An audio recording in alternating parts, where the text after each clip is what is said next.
حضرت عبداللہ بن عباس رضی اللہ تعالیٰ عنہ اس حدیث کے راوی ہیں۔ المعجم الکبیر کی یہ حدیث ہے۔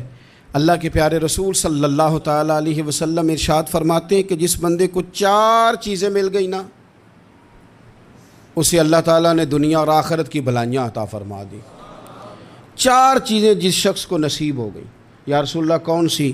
حضور فرماتے ہیں جس کو شکر کرنے والا دل مل گیا، اور کریم محبوب فرماتے ہیں جسے اللہ تعالیٰ کا ذکر کرنے والی زبان مل گئی، اور حضور فرماتے ہیں جسے مصیبت پر صبر کرنے والا بدن مل گیا، اور جسے ایسی بیوی مل گئی جو نہ اس کے مال میں خیانت کرے گی نہ اس کی عزت میں خیانت کرے گی۔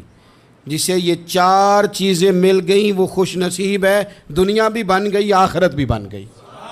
حضرت عبداللہ بن عباس رضی اللہ تعالیٰ عنہ اس حدیث کے راوی ہیں۔ المعجم الکبیر کی یہ حدیث ہے۔